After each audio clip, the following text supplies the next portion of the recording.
E aí, jovem, vamos estudar a lição? Segunda-feira chegou, dia 12 de maio, estamos juntinhos aqui para falar sobre o centro da adoração. Uma história rápida para estabelecer um contexto. 722 a.C., os assírios invadiram Israel, cuja capital era Samaria, era o reino do norte. Israel estava dividido em duas partes. Como te falei, o reino do norte, que acabou de ser escravizado pelos assírios, e o reino do sul, que se chamava Judá, cuja capital era Jerusalém. O pessoal do reino do sul, ao perceber que o reino do norte estava escravizado pelos assírios, eles criaram um ambiente muito hostil. Era como se estivessem dizendo assim: eles não podem ser filhos de Deus, descendentes de Abraão genuinamente, porque senão não teriam sido levados em cativeiro. Resultado, este ambiente hostil criado a partir de 722 a.C. ainda perdurava nos dias de Jesus.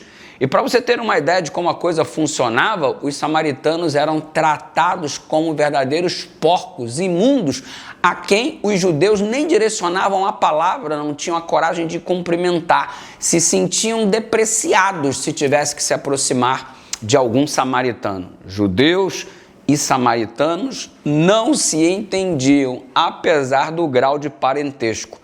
Nesta época, acirrada de grande preconceito, Jesus se encontra com uma mulher no poço de Jacó, e uma mulher ainda por cima samaritana. Eu digo ainda por cima porque ser mulher nos dias de Jesus já era um grande desafio.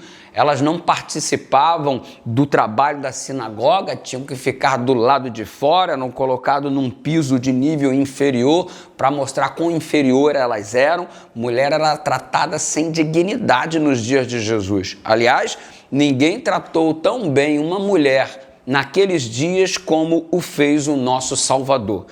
Enfim, o resumo da história é que quando Jerusalém estava sendo reconstruída na época de Esdras, eles, o pessoal do Reino do Sul, não permitiram que os samaritanos participassem do processo de reconstrução.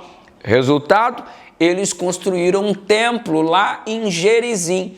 Aí sempre ficou aquela disputa: qual é o verdadeiro templo, de Jerusalém ou o de Gerizim? O que os samaritanos utilizam ou os que os judeus do Reino do Sul fazem uso? Resultado, uma disputa, um preconceito, uma coisa que não deveria haver em meio ao professo povo de Deus. E Jesus entra ali e faz uma explanação que simplesmente desmontava todo o contexto. Ele disse que os verdadeiros adoradores não são aqueles que estão em Jerusalém ou em Gerizim. Em outras palavras, ele disse que os verdadeiros adoradores são aqueles que o adoram em espírito e em verdade.